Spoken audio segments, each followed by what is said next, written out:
পোশাক নির্বাচনের ক্ষেত্রে স্বচ্ছতা ও কাপড়ের পুরুত্বের দিকে বিশেষ নজর দেওয়া জরুরি।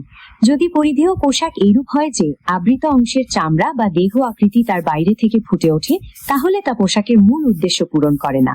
হাদিস শরীফে এরূপ পোশাক পরিধান করা কঠোরভাবে নিষেধ করা হয়েছে। এ প্রসঙ্গে দামুরা ইবনু সালাবা রাদিয়াল্লাহু আনহুর একটি ঘটনা উল্লেখযোগ্য। তিনি একজোড়া পাতলা ইয়ামানি কাপড় পরিধান করে রাসূলুল্লাহ সাল্লাল্লাহু আলাইহি ওয়াসাল্লামের নিকট আসেন। রাসূল সাল্লাল্লাহু আলাইহি ওয়াসাল্লাম তাকে বললেন, তুমি কি মনে করো যে তোমার এই কাপড় দুটি তোমাকে জান্নাতে প্রবেশ করাবে? তখন দামুরা রাদিয়াল্লাহু আনহু লজ্জিত হয়ে বলেন, হে আল্লাহর রাসূল, আপনি যদি আমার জন্য আল্লাহর কাছে ক্ষমা প্রার্থনা করেন, তবে আমি বসার আগেই এই কাপড় দুটি খুলে ফেলবো। নবীজি সাল্লাল্লাহু আলাইহি ওয়াসাল্লাম তার জন্য দোয়া করলেন এবং তিনি দ্রুত তা পরিবর্তন করলেন। জাবির ইবনু আব্দুল্লাহ রাদিয়াল্লাহু আনহু এ প্রসঙ্গে যথার্থই বলেছেন, অনেক মানুষ পোশাক পরিধান করা অবস্থায় উলঙ্গ থাকেন, কারণ তাদের পোশাক পাতলা বা স্বচ্ছ হওয়ার কারণে সতর আবৃত হয় না।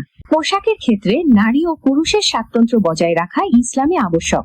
যে পুরুষ মহিলাদের মতো বা মহিলাদের পদ্ধতিতে পোশাক পরিধান করে এবং যে নারী পুরুষদের মতো বা পুরুষদের পদ্ধতিতে পোশাক পরিধান করে, রাসূলুল্লাহ সাল্লাল্লাহু আলাইহি ওয়াসাল্লাম তাদের অভিশাপ দিয়েছেন।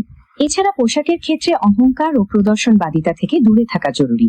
যে ব্যক্তি কেবল প্রসিদ্ধি লাভের জন্য বা মানুষকে দেখানোর জন্য বিশেষ কোনো পোশাক পরিধান করবে, কিয়ামতের দিন মহান আল্লাহ তাকে অনুরূপ পোশাক পরাবেন এবং তাতে আগুনের শাস্তি প্রদান করবেন। পোশাক এমন হতে হবে যা মানুষের ব্যক্তিত্বকে ফুটিয়ে তোলে এবং শালীনতা রক্ষা করে।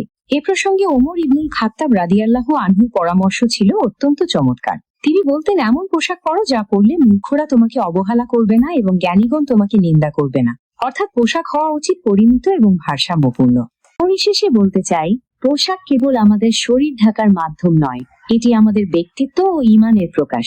ডক্টর খন্দকার আব্দুল্লাহ জাহাঙ্গীর রাহিমাহুল্লাহ খুব সুন্দরভাবে দেখিয়েছেন যে ইসলাম আমাদের পরিচ্ছন্ন এবং সুন্দর পোশাক পরতে উৎসাহিত করে, কিন্তু তা যেন হয় অহংকার মুক্ত এবং শালীন। আপনি যদি মনে করেন এই ছোট ভিডিওটি আপনার বন্ধু বা প্রিয়জনদের পোশাকের ব্যাপারে সচেতন করতে সাহায্য করবে, তবে এখনই এটি শেয়ার করে দিন। আপনার একটি শেয়ার হয়তো কারো জীবনে সঠিক সুন্নাহ অনুসরণের প্রেরণা হয়ে আসতে পারে। ভালো থাকুন, সুন্দর ও শালীন পোশাকে নিজেকে সজ্জিত রাখুন। আল্লাহ আমাদের সবাইকে সঠিক বুঝ দান করুন। আসসালামু আলাইকুম।